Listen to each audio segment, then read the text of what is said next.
sebuah kisah yang menarik dari qasasul Quran, kisah-kisah di dalam Al-Quran, yakni runtuhnya negeri Sabah. Para pendengar dan juga pemirsa yang dimuliakan Allah Subhanahu wa Ta'ala, kita tahu bahwa di dunia ini ada satu negara yang selalu dikait-kaitkan di dalam Al-Quranul Karim. Bahkan negara ini sangat erat kaitan dengan Islam, baik Islam yang ada di Timur Tengah ataupun Islam yang ada di negeri kita, Indonesia ini. Negeri tersebut kita kenal dengan negeri Yaman. Kenapa saya akan bicara tentang negeri Yaman? Karena kisah tentang kerajaan Sabah ini ada di negeri Yaman. Sabah ada yang mengatakan dia adalah satu nama kabilah di negeri Yaman. Dan ada juga yang mengatakan diambil dari seorang yang bernama Sabah ibn Ya'rub. Ada juga yang mengatakan Sabah itu diambil dari tawanan, karena dia orang yang pertama ditawan orang Arab. Dan juga banyak khilaf di antara para ulama yang disebutkan, salah satunya Imam Ibnu Katsir rahimahullahu ta'ala. Tetapi bagaimanapun al-ibrah bi umumil lafdi la bi khususis sabab. Bahwa ibrah, pelajaran dalam Al-Quran itu bukan sebab turunnya, tetapi umumnya lafad. Dan itu kita ambil ibrah dan pelajaran dari kisah runtuhnya negeri Sabah ini. Sebelum saya ceritakan kepada kaum Sabah ini ada erat kaitannya dengan kisah Nabiullah Sulaiman dan Ratu Balqis. Disebutkan di dalam Al-Quranul Karim, ketika Nabi Sulaiman alaihi salatu wassalam membariskan pasukannya, kemudian kehilangan satu pasukan burung hudhud. Ketika itu Nabiullah Sulaiman alaihi salatu wassalam marah, bahkan mengancam, lau adzibannahu adzaban syadida aw la adzbahanna aw la ya'tiyanni bisultanin mubin.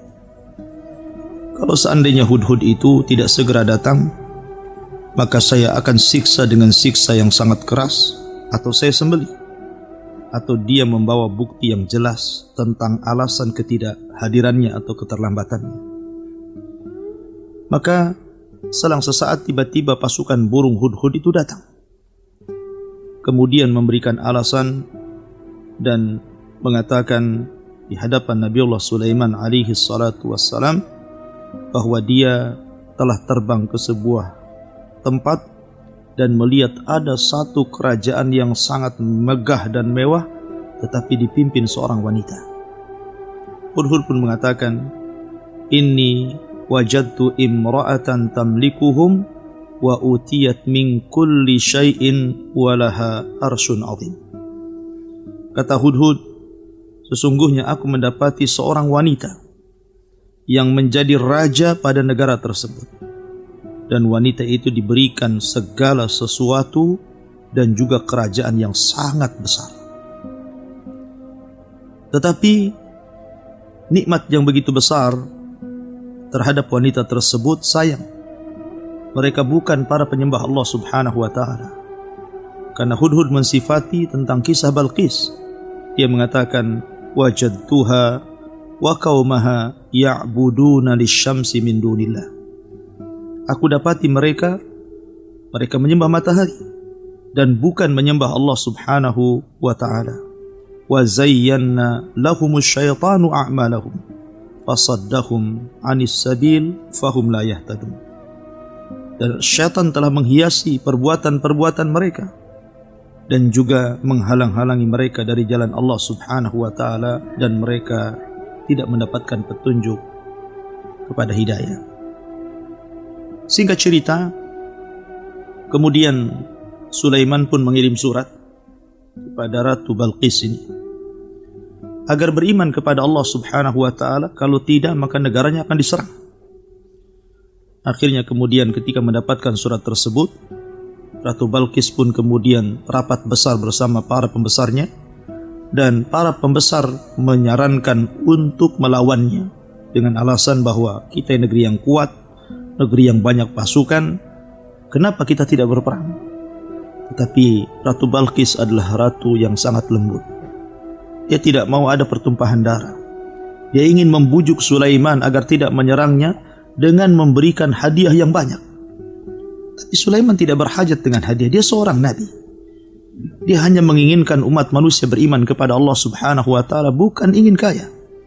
Maka hadiah itu dibalikkan lagi, kemudian mengancam Balqis kalau tidak beriman kepada Allah maka dia tetap menyerangnya. Akhirnya kemudian singkat cerita, setelah istana Balqis kemudian dipindah oleh Sulaiman dan menunjukkan bahwa Nabiullah Sulaiman adalah nabi yang Allah berikan segala sesuatunya melebihi para nabi dan rasul yang lainnya. Dari situlah maka belakangan Balqis beriman kepada Sulaiman. Setelah kemudian Balqis beriman kepada Sulaiman, kemudian juga kerajaan Saba, Allah Subhanahu wa taala anugerahkan nikmat yang sangat besar. Kenikmatan kaum Saba ini membuat cemburu daerah-daerah yang lainnya. Karena begitu suburnya, begitu indahnya, bahkan dijelaskan seorang wanita apabila membawa keranjang ke dalam kebunnya tidak usah dipetik buah tersebut, keluar sudah penuh keranjangnya. Saking suburnya. Bahkan air tidak pernah terputus, tidak kenal kemarau dan musim hujan. Dari situlah Allah Subhanahu wa taala berikan nikmat yang luar biasa kepada negeri Saba, sehingga dibicarakan oleh negeri-negeri yang lainnya tentang keindahannya. Dan itu nikmat yang sangat besar. Disitulah setelah kemudian masa berlalu, Ratu Balqis meninggal dunia. Kemudian juga disebutkan oleh sebagian athar diutus kepada mereka banyak para nabi. Ada yang mengatakan 12 nabi, ada yang mengatakan 17 nabi, wallahu a'lam. Yang jelas bahwa diutus kepada mereka kaum Saba ini para nabi. Dan kita tahu tugas para nabi adalah menyerukan kepada manusia agar menyembah Allah dan menjauhi sesembahan selain daripada Allah Subhanahu wa taala alias taghut. Allah mengatakan, "Walaqad ba'atsna fi kulli ummatin rasulan an i'budullaha wajtanibut taghut." Dan kami utus pada tiap-tiap negeri seorang rasul. Bahkan bukan hanya seorang rasul. Buktinya negeri Saba beberapa rasul. Bahkan dalam surah Yasin dijelaskan ada satu daerah yang diutus 3 rasul sekaligus.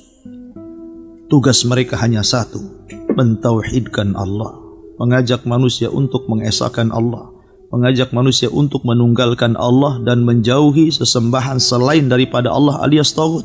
Itu tugas mereka. Lah kemudian sebagian beriman dan sebagian kufur, dan itulah tabiat dakwah. Orang yang menyerukan kepada tauhid, pasti manusia akan terpecah menjadi 2 kelompok. Ada yang ikut, ada yang menolak. Yang menolak terpecah menjadi berapa kelompok. Ada yang menolak tapi diam saja, tapi ada juga yang menolak dengan cara kemudian membantah, bahkan kemudian melawan. Dan itulah tabiat dakwah. Apabila seorang mendakwakan dakwah tauhid, pasti seseorang akan diuji, bahkan tak terkadang juga bukan hanya diuji, tapi terkadang juga disakiti.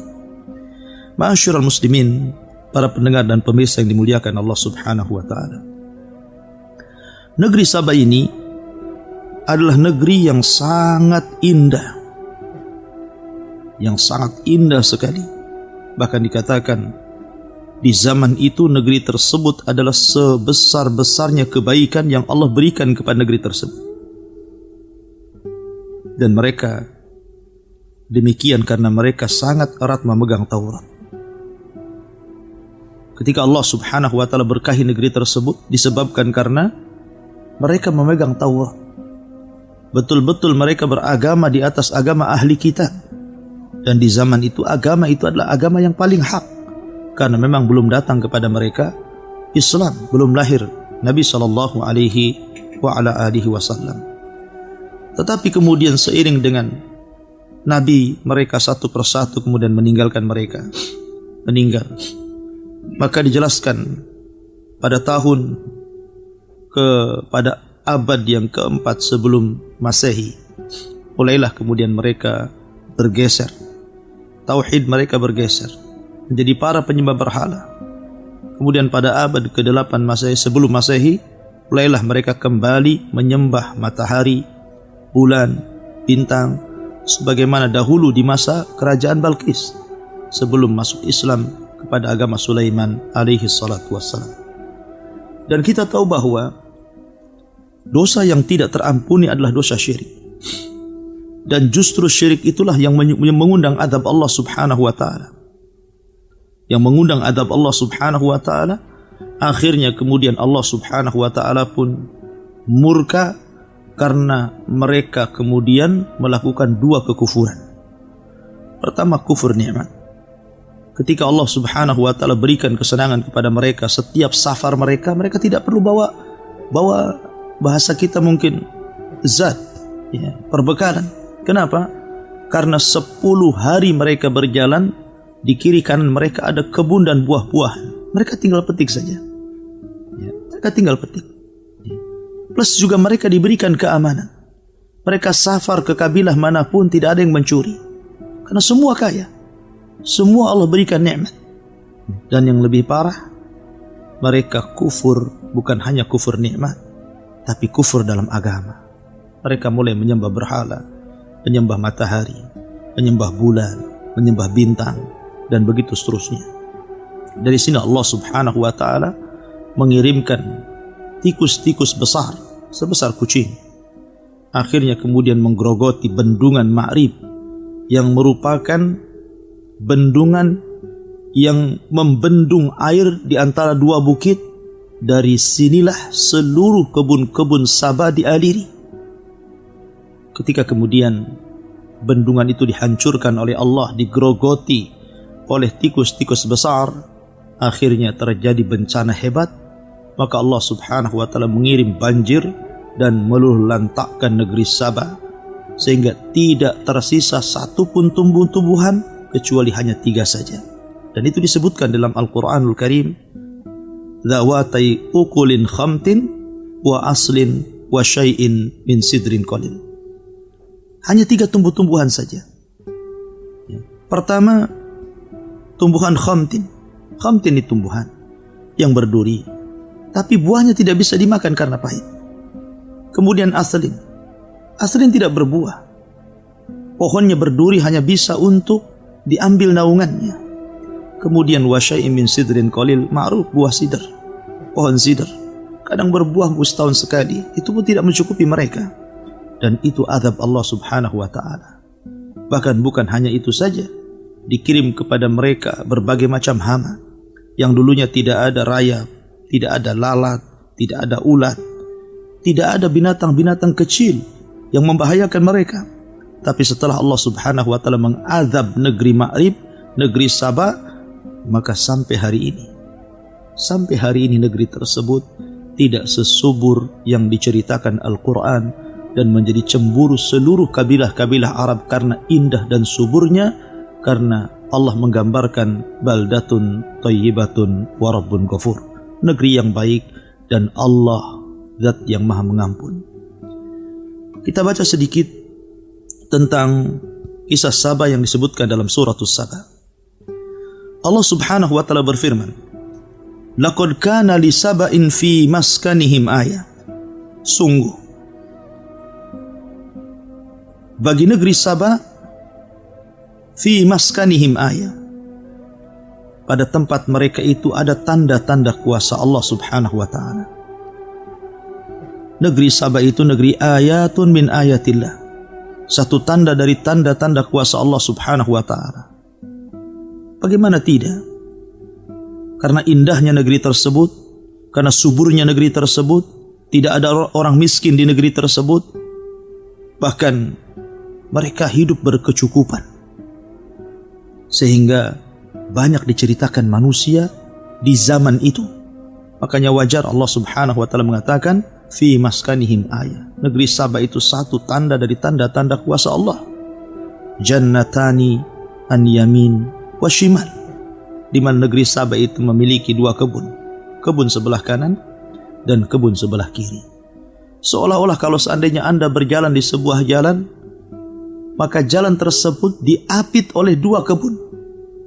Dua kebun dengan beragam macam pohon, beragam macam tumbuh-tumbuhan, beragam macam buah-buahan, dan seolah-olah tidak ada musimnya. Musim terus. Semua buah-buahan ada. Bahkan menurut ahlul ilmi, menurut para ulama, ketika menggambarkan keindahan negeri Saba itu, sampai-sampai kalau ada seorang perempuan meletakkan keranjang di atas kepalanya, kemudian masuk ke dalam kebun tersebut, keluar sudah penuh dengan buah-buahan di atas kepalanya tanpa harus memetiknya. Dan ini belum terjadi. Belum terjadi setelah musnahnya negeri Saba sampai hari ini. Makanya Allah Subhanahu wa taala mengatakan ayat dari tanda-tanda kuasa Allah Subhanahu wa taala. Dari situlah Allah Subhanahu wa taala hanya meminta kepada mereka nikmat yang sangat besar ini, kulu min rizki rabbikum washkurulah. Makanlah kalian dari rizki Rabb kalian, kemudian bersyukurlah. Allah hanya minta ini saja. Makan dari rizki Allah Subhanahu wa ta'ala dan bersyukurlah. Sebab hanya dengan itu Allah tambah nikmat kalian. Wa id ta'adzana rabbukum la in syakartum la azidannakum wa la in kafartum inna adzabi lasyadid. Kalau kalian terus melakukan syukur atas nikmat yang Allah berikan kepada kalian, la azidannakum, aku akan tambah nikmat kalian. Tapi kalau kalian kufur, maka azabku sangat pedih. Bagi Allah Subhanahu wa ta'ala menghilangkan kekayaan itu tidak memerlukan waktu yang lama. Terkadang dalam hitungan detik sudah habis kekayaan itu. Allah bisa saja mengirimkan gempa, mengirimkan tsunami, mengirimkan angin puting beliung, mengirimkan kebakaran, dan begitu seterusnya. Allah Maha Kuasa, Allah Maha Memberi, dan Allah juga Zat yang Maha Menahan. Allah Subhanahu wa ta'ala hanya meminta kepada kita dari nikmat yang Allah berikan kepada kita itu, makan dari rizki Rabb kalian dan bersyukurlah.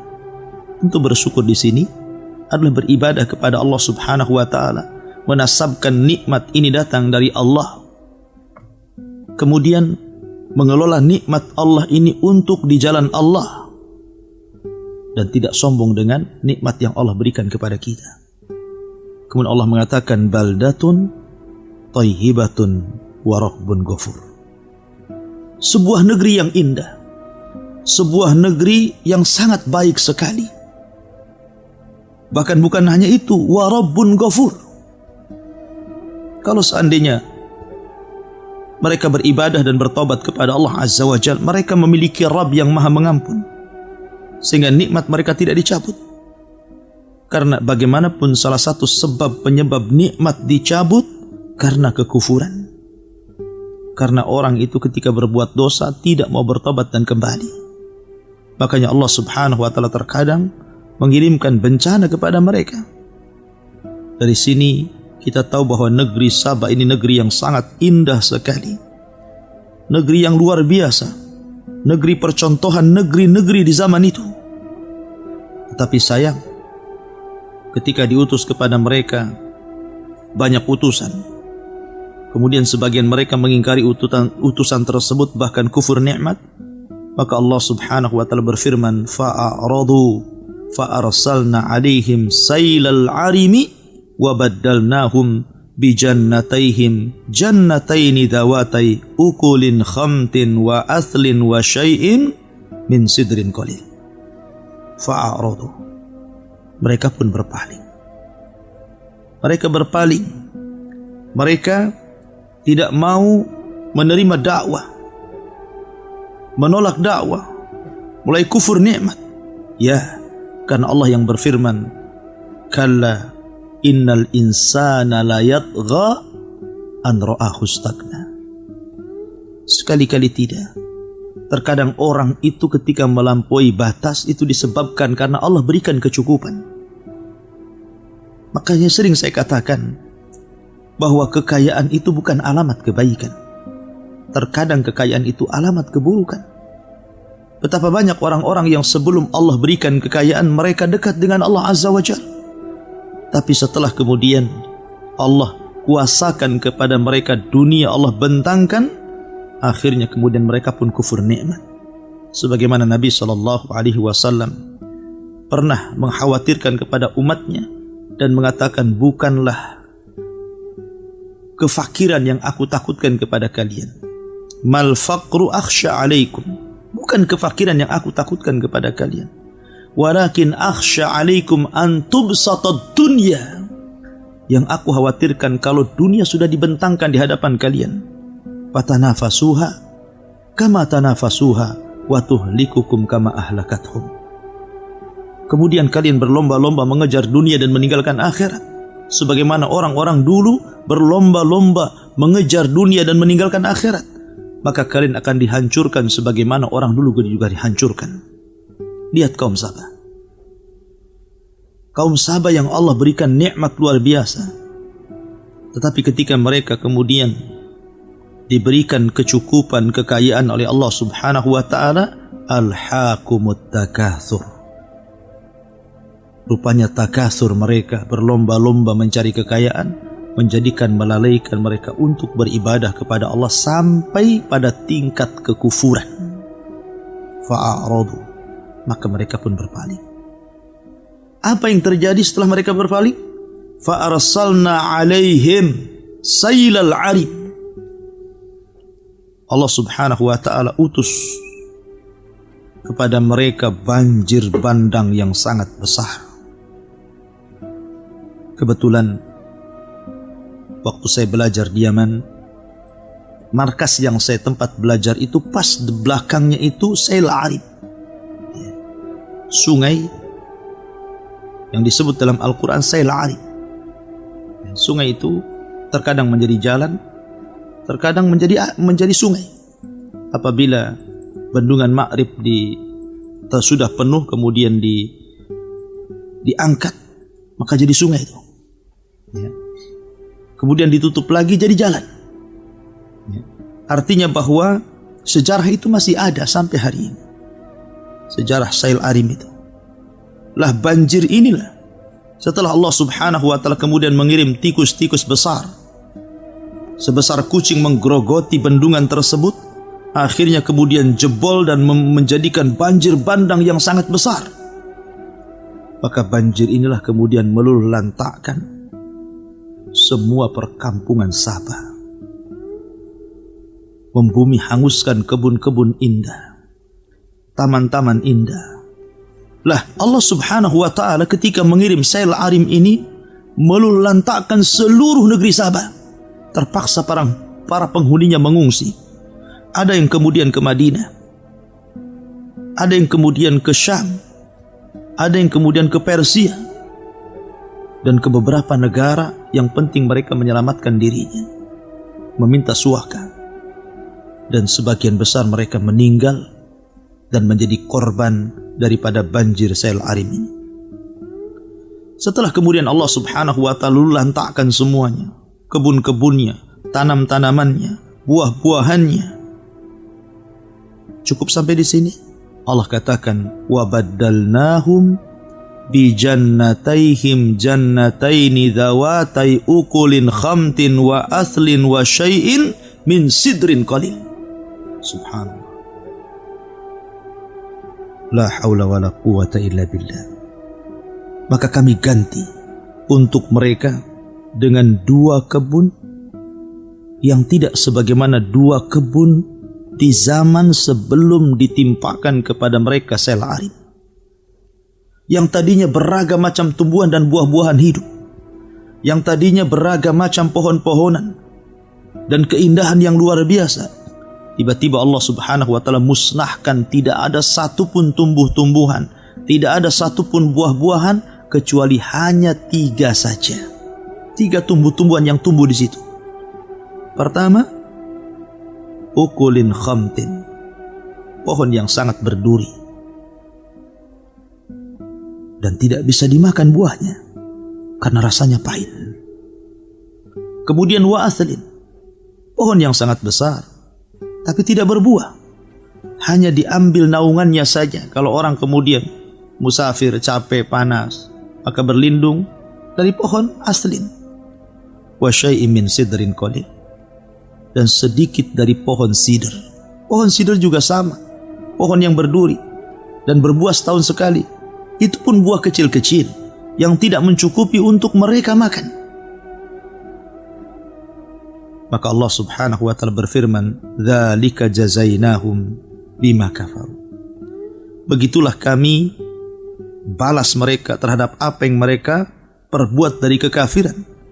Wahal nuzazi illal kafur, dan tidaklah kami mengadab mereka kecuali karena kekufuran.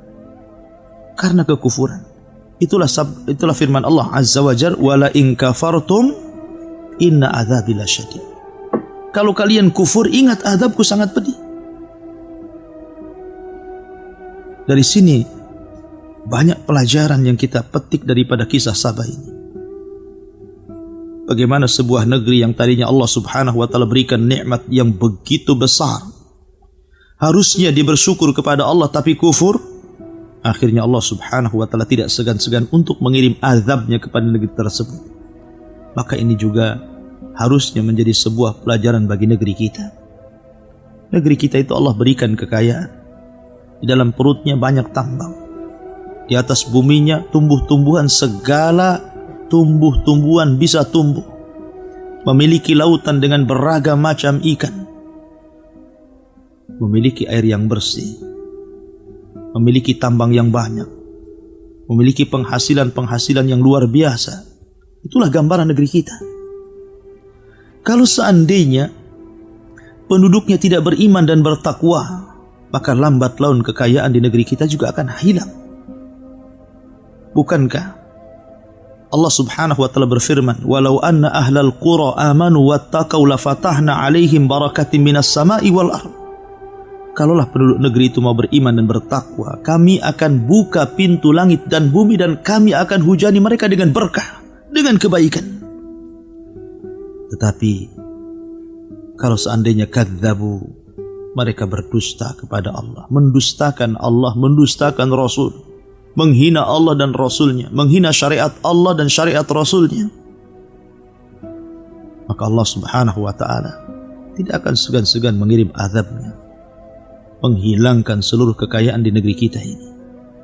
Oleh karena itulah maka marilah kita sama-sama meningkatkan takwa kita kepada Allah azza wa jalla, menjalankan seluruh perintah-perintah Allah subhanahu wa ta'ala semampu kita, dan berusaha untuk menjauhi larangan-larangan Allah subhanahu wa ta'ala dengan sekuat tenaga. Berusaha menikmati yang dihalalkan, berusaha menjauhi yang diharamkan. Itulah yang dikehendaki Allah subhanahu wa ta'ala kepada kita. Kalau seandainya kita telah beriman dan bertakwa, maka Allah subhanahu wa ta'ala akan mencabut di negeri tersebut kefakiran, kemiskinan, kesusahan, kelemahan, dan Allah subhanahu wa ta'ala akan berikan kebaikan yang banyak. Allah berfirman, وَجَعَلْنَا بَيْنَهُمْ وَبَيْنَ الْقُرَى الَّتِي بَارَكْنَا فِيهَا قُرًى ضَاحِرَةً وَقَدَّرْنَا فِيهَا السَّيْرَ.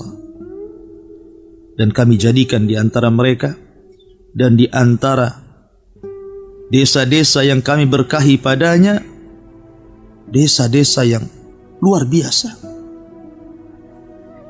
وَقَدَّرْنَا فِيهَا السَّيْرَ, dan kami mudahkan perjalanan mereka.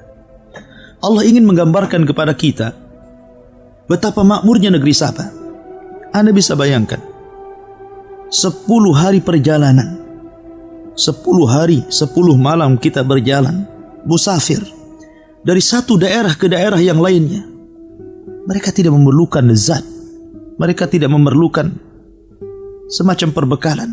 Tidak harus kita membawa makanan, kita tidak harus membawa minuman, karena sepanjang jalan itu ada makanan dan terairi air minuman. Negeri mana ini kecuali ada negeri Sabah? 10 hari perjalanan, kesana kemari.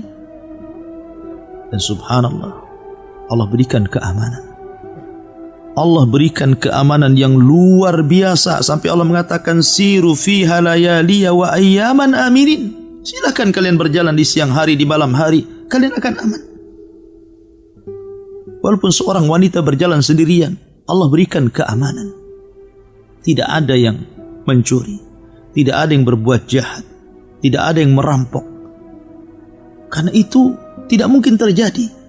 Allah telah limpahkan kepada kaum Sabah, hampir semuanya kaya, tidak berhajat kepada harta.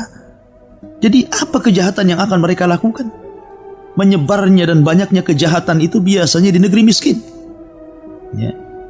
Ketika orang susah mencari rizki, susah mencari ekonomi, kemudian Allah subhanahu wa ta'ala takdirkan negeri tersebut juga tidak diangkat-angkat kemiskinannya karena kekufurannya. Terkadang kalau orang kurang iman, kurang ilmu, kurang takwa, mereka bisa saja kemudian merampok, mencuri, mencopet dan lain sebagainya. Tapi negeri Sabah ini negeri yang makmur, negeri yang kaya, sehingga Allah subhanahu wa ta'ala berikan keamanan. Berjalan kemana saja mereka tanpa mau berbekal karena banyak makanan di sana dan di sini. Ya. Akhirnya karena mereka sudah terlena dengan kekayaan Allah subhanahu wa ta'ala, wa faqalu rabbana ba'id baina asfarina wa dhalamu anfusahum faja'alnahum ahaditha wa mazzaqnahum kulla mumazzakin inna fi dzalika laayatin likulli sabarin syakur. Karena mereka itu sudah kenyang, makanan banyak melimpah. Akhirnya mereka berdoa dengan doa yang buruk. Aneh, lihat. Harusnya orang yang diberikan nikmat berdoa agar ditambah nikmatnya. Tapi kaum Sabah ini dasar mereka kufur nikmat. Mereka justru berdoa kepada Allah Azza wa Jal. Mereka meminta kepada Allah agar ketika safar tidak diberikan makanan kepada mereka. Kalau bisa mereka safar itu dalam posisi lapar. Padahal mereka diberikan kekayaan, kiri kanan kebun, tinggal memetik saja. Ya. Tapi mereka tidak mau seperti itu. Mereka mau miskin dalam perjalanan. Sehingga mereka mengatakan, ya Allah, ba'id baina asfarina, jauhilah di antara safar-safar kami. Maksudnya jauhi dari makanan-makanan, jauhi dari minum-minuman, karena kami ingin merasakan betapa bagaimana rasanya orang yang safar itu dalam posisi tidak makan dan tidak minum. Mereka mau susah. Aneh. Mereka sudah diberikan nikmat, harusnya disyukuri nikmat itu, malah mau susah. Persis seperti kisah Bani Israel. Ketika mereka diberikan makanan lezat dari langit, ma'idatan minas sama, makanan dari langit, makanan yang lezat, tiba-tiba mereka meminta kepada Musa makanan yang tidak enak. Mereka mendolimi diri mereka sendiri. Makanya Allah juga mengatakan wa zalamu anfusahum, dan mereka zalim terhadap diri mereka. Makanya saya juga terkadang heran di lingkungan kita ini. Ada orang kaya yang Allah limpahkan rezeki kepada mereka. Terkadang bukan hanya bakhil kepada orang lain, dia pun bakhil kepada diri sendiri. Padahal dia sanggup membeli makan yang enak, membeli lauk pauk yang enak. Dia lebih memilih uangnya disimpan dan tidak mau disedekahkan untuk orang lain, bahkan untuk dirinya sendiri bakhil. Terkadang pakaian sholatnya biasa-biasa saja, itu pun kalau sholat. Ya. Mereka tidak paham ketika mereka mati, yang pertama kali berpisah dari mereka adalah harta, sebelum keluarga. Karena keluarga berpisah itu setelah diantarkan Anda ke kuburan, baru Anda ditinggalkan. Jadi ada orang-orang yang mendolimi diri mereka.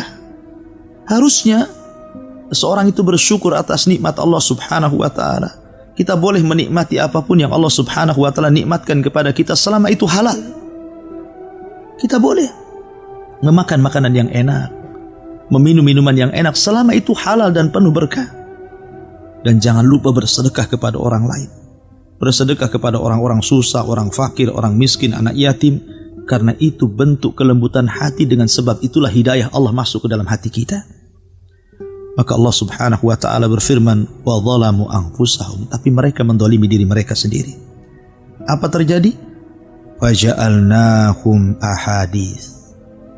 Maka kami jadikan cerita mereka menjadi buah bibir di semua tempat dan daerah. Ya, karena itu tanda-tanda kuasa Allah. Negeri Sabah, negeri yang menjadikan pembicaraan semua daerah setelah terjadi azab Allah. Setelah kemudian Allah kirimkan banjir yang sangat besar. Kemudian sebagian mereka pergi ke Syam, sebagian mereka pergi ke Irak, sebagian mereka pergi ke Persia, sebagian mereka pergi ke Madinah. Maka akhirnya kemudian bapak-bapak mereka menceritakan kepada anak-anaknya, menceritakan kepada cucu-cucunya. Akhirnya menjadi buah bibir dan cerita di semua tempat. Termasuk Al-Quran juga ikut menceritakannya. Allah mengatakan, وَمَزَّقْنَاهُمْ كُلَّ مُمَزَّقٍ. Maka Allah subhanahu wa ta'ala hancurkan sehancur-hancurnya negeri itu. Na'udzubillah. Inna fi dzalika la ayatin likulli sabbarin syakur. Ini semua sebenarnya menjadi tanda bagi orang-orang yang mau sabar. Sabar ketika menjalankan ketaatan, sabar ketika menjauhi kemaksiatan, sabar ketika menerima takdir dan putusan Allah, baik yang baik ataupun yang buruk. Kemudian syakur, dan pelajaran bagi orang-orang yang mau bersyukur. La in syakartum la azidannakum wa la in kafartum inna adzabi lasyadid. Kalau kalian bersyukur akan nikmat Allah Azza wa Jalla, maka kami akan tambah nikmatku. Tetapi kalau kalian kufur, tunggulah bahwa azabku sangatlah pedih. Wallahu a'lam. Ini diantara kisah singkat daripada kaum Sabah dan runtuhnya negeri Sabah karena kekufuran mereka. Mudah-mudahan menjadi ibrah dan pelajaran khususnya bagi bangsa kita yang tercinta Indonesia ini. Wallahu a'lam.